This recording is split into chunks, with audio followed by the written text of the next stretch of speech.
인생이 살아가는 삶을 보면 어느 시점에선가 어느 날 갑자기 끝없는 절망이 찾아와서 내 자신이 절망의 나락으로 빠지는 때가 오는데, 그 시기가 찾아오면 그동안 잘못된 모든 일들이 실제보다 잘 안 풀린다고 생각이 들고 낙심이 찾아오고 원망과 분노가 나오고 스스로 모든 것을 포기하게 되고 더 이상 갈 곳이 없는 바닥으로 추락한 것처럼 느껴지고, 그러다가 그 절망이 나의 올무가 되어서 사탄이 그 환경을 가지고 속이면서 나를 속삭입니다.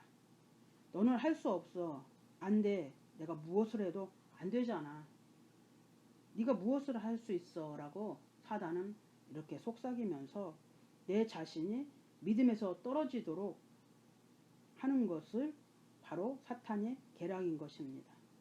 가만히 보면 절망이 왔다고 해서 이전의 삶이나 현재의 삶이나 별로 달라질 것이 없는 환경인데도 절망이라는 것이 찾아오면 작게 보이던 문제가 더 크게 보여서 하나님보다 문제만 더 크게 보이고 하나님은 보이지 않게 되는 것이 바로 절망입니다. 그런데 성경은 이런 위기와 절망이 찾아올 때에 마지막 끝이 아니라 이 절망의 시간이 하나님의 은혜의 시간임을 말씀하시고 있습니다. 첫 번째로 절대 절망일 때에 하나님을 바라보라 라고 말씀하십니다. 절망의 환경에서 오직 하나님 중심의 삶을 살았던 요셉을 보면은 그는 연속되는 내리막길에 서 있을 때에도 낙심하지 않았습니다. 어린 소년이 형들에게 버려지고 죄 없이 팔려가는 그런 노예가 되었고, 아무도 없는 그 먼 이국 땅 애굽에서 정처 없이 떠돌면서 개인 몸종으로 지내면서도 요셉은 꿈속에 믿음을 주셨던 그 하나님을 바라보았고, 죄의 길에서 도망치다가 억울한 누명을 쓰고서 그는 감옥에 갇혔을 그때에도 하나님 함께 하심을 믿고 신앙으로 낙심하거나 절망하지 않았던 것이 요셉의 믿음의 삶이었습니다. 형들의 곡식단이 요셉에게 둘러 절하며 해와 달과 11별이 자기에게 절하던 그 꿈을 요셉은 절망 속에서도 위기 속에서도 그 꿈을 바라보면서 그는 절망을 희망으로 극복해 나갔던 것입니다.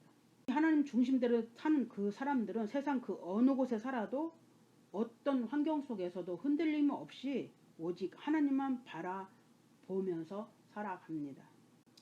주인의 아내가 미혹하여서 유혹이 왔을 때에 하나님 중심으로 살았기 때문에 요셉은 죄를 무서워하면서 그 죄의 길에서 도망칠 요셉이 감옥에 보내짐으로써 그가 애굽의 국무총리가 될 수 있었습니다.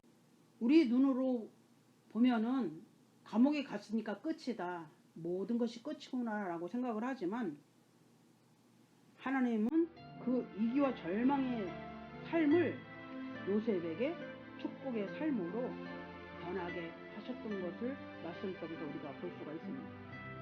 이 모든 것은 그의 삶의 중심에 언제나 하나님이 함께 해주셨습니다.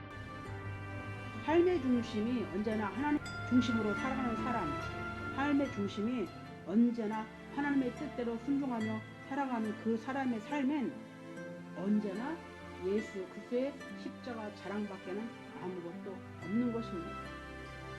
갈라디아서 6장 14절 말씀해 보면 그러나 내게는 우리 주 예수 그리스도의 십자가 외에 결코 자랑할 것이 없으니 그리스도로 말미암아 세상이 나를 대하여 십자가에 못 박히고 내가 또한 세상에 대하여 그러하니라 라고 말씀하십니다. 고린도전서 2장 2절 말씀해 보면 내가 너희 중에서 예수 그리스도와 그의 십자가에 못 박힌 것 외에는 아무것도 알지 아니하기로 작정하였습니다 라고 말씀합니다.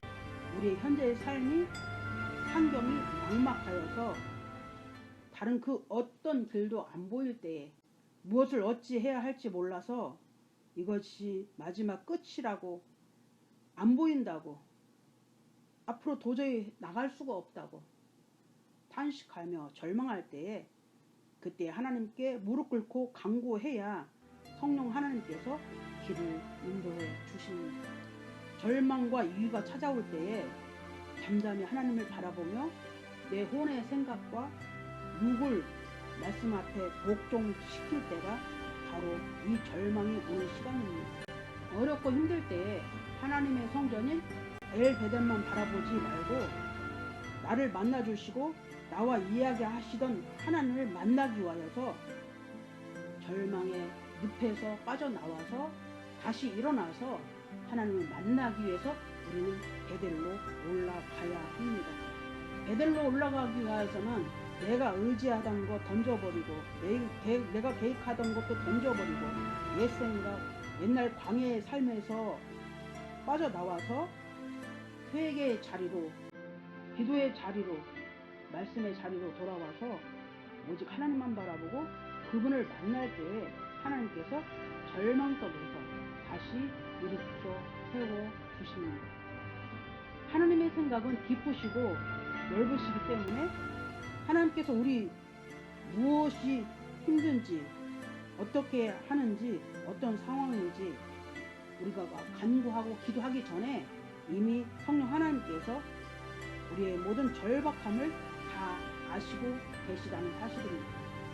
억울함도, 외로움도, 배신의 상처도, 홀로 울음을 삼키며 무거운 십자가의 짐을 지고 쓰러지고 넘어지고 그래도 또다시 일어나서 묵묵히 십자가의 짐을 지고 걸어가고 있는 믿음의 순례자의 삶을 하나님은 모두 다 보고 계시고 알고 계시다는 사실입니다. 하나님은 전능하신 분이시고 우리 아버지 하나님이십니다. 자식이 하나님 아버지를 못 믿는다면 이 세상에서 우리가 그 누구를 믿고 의지하며 살아갈 수 있겠습니까?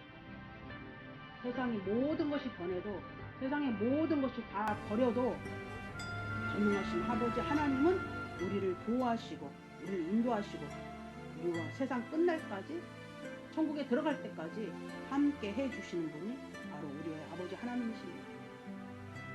하나님 중심의 삶을 사는 사람을 이 길을 통하여서 구한 마음을 가난하게 낮추시고 그 어렵고 외로운 영적 싸움터에서 절망 속에서도 오직 성령님만 의지하고 믿고 하나님만 바라보고 천국을 향하여 묵묵히 십자가를 지고 나아가는 삶이 말씀합니다.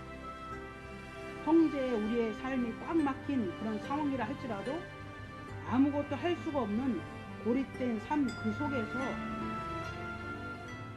하나님은 저와 여러분을 훈련하시면서 깎고 다듬고 새롭게 만들어서 정금과 같이 빚어서 하나님 방법대로, 하나님의 계획대로 길을 열어 주실 것을 믿습니다.